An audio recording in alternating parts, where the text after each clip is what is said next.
Welcome back. And in our sports news, James O'Connor slotted a 72nd minute penalty in one of the few times Australia got into South African territory to give the Wallabies an 11-9 victory to advance to the World Cup semi-finals today. Australia captain James Horwill scored a 12th minute try, while winger O'Connor slotted a 17th minute penalty to give the Tri-Nations champions an 8-0 lead, though both scores were against the run of play as the world champions dominated territory and possession throughout the match.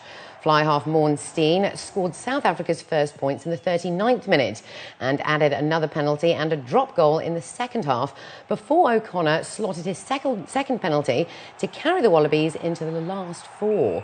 Meanwhile, for South African coach Peter de Villiers, the defeat seems to have signalled the end of his time in charge of the Springboks. It was a brilliant journey. Something that none of you guys can take away from me.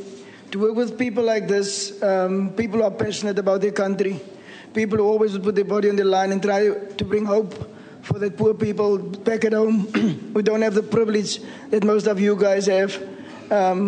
It was really incredible for me to work with them. But you know, there's a time to come and a time to go.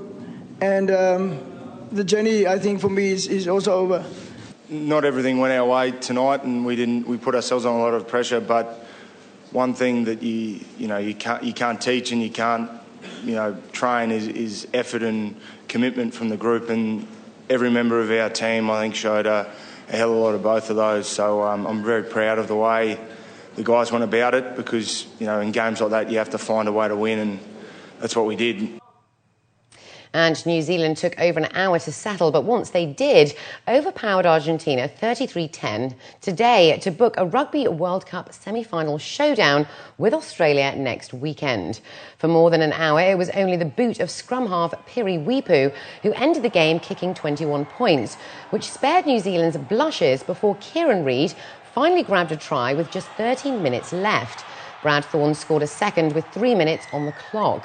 Julio Farias Cabello scored a try for Argentina in the 31st minute, which briefly put them in front, but Wipu's boot had the All Blacks leading 12-7 at the break. And Wales may have overachieved in the eyes of some by reaching the World Cup semi-finals, but they are not resting on that, assistant coach Rob Hawley said today. Wales beat Ireland in the first of the quarter-finals and will face France next Saturday for a place in the tournament decider. The team has transferred to Auckland after the victory at the Wellington Regional Stadium and immediately bumped into their next opponents, who, for a few hours at least, are staying at the same central Auckland hotel. The players, the Welsh players, they've achieved getting to a semi-final of the Rugby World Cup. We don't think we're finished yet. We haven't won anything. Feet on the ground. Our players and our captain in particular is a well-grounded person, and we know, we felt before the game yesterday it wasn't time to go home. But, actions speak louder than words, and, the actions which you saw last night, pretty good ones.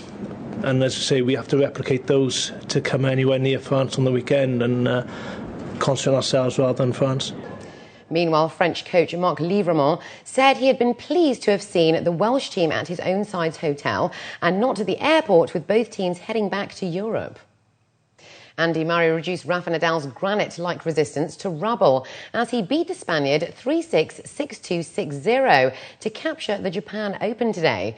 It was the Britain's second title in 2 weeks after winning in Bangkok, and ended Nadal's bid to become the first man since Pete Sampras in 1993-94 to retain the Tokyo crown. Second seed Murray hit back brilliantly after losing the first set, breaking for 3-1 in the second and nervously saving triple break point in the next game with 3 cracking aces. Nadal was then left to look tortured in the final set as an inspired Murray ripped winner after winner past the top seed. Murray then set up a triple match point to clinch his 20th career title. Yeah, I played some great tennis, especially in the third set.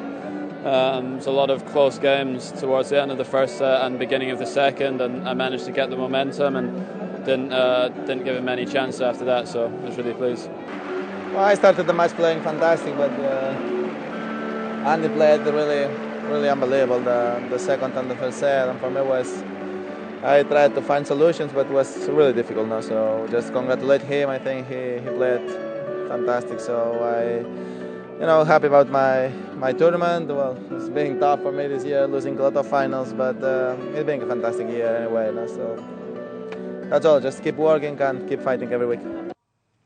American journeyman Bryony Baird covered his final 7 holes in 4 under par to break 2 strokes clear of a tightly bunched leaderboard in Saturday's 3rd round of the Freeze.com Open.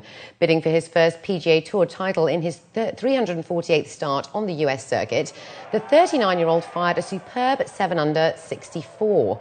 Baird eagled the drivable par 4 17th, rolling in a 15-foot putt before shrugging off a bogey at the last, where his tee shot ended up in a hazard to post a 13 under total of 200. That left him 2 ahead of 3-time major winner Early Else, who carded a 67, and British world number 20 Paul Casey, who returned a 68 at Cordoval Golf Club. Tiger Woods, who teed off in the first group from the 10th, briefly closed to within 3 strokes of the lead before losing momentum on the way to a 68, a distant 9 strokes off the pace.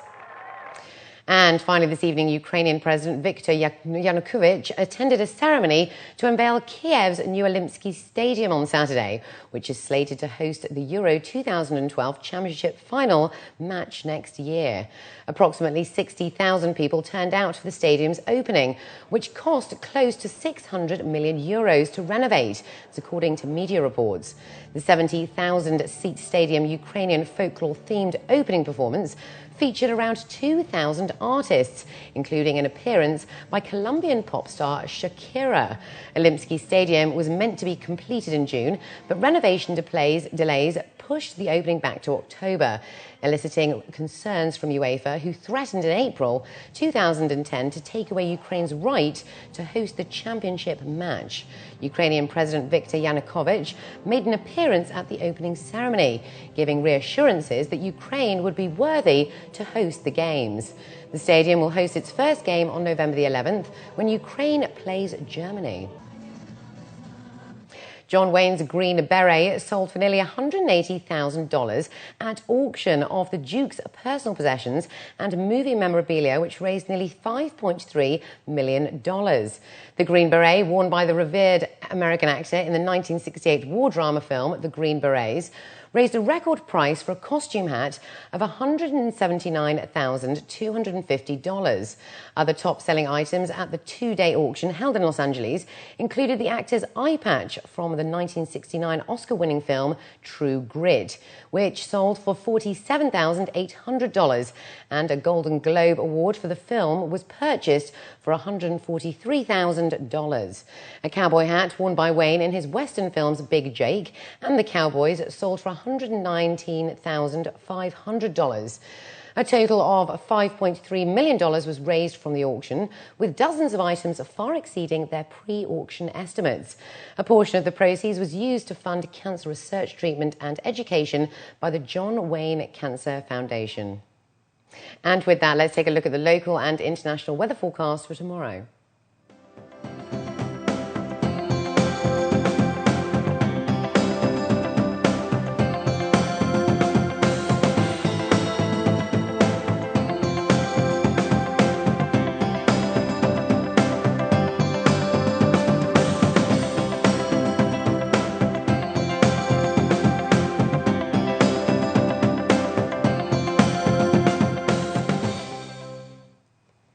And before we head out, here are the top stories again. Ruler of Dubai opens GITEX 2011. UAE businesses gearing up for the 8th International Business Awards. And salvage operations begin on ship grounded off New Zealand.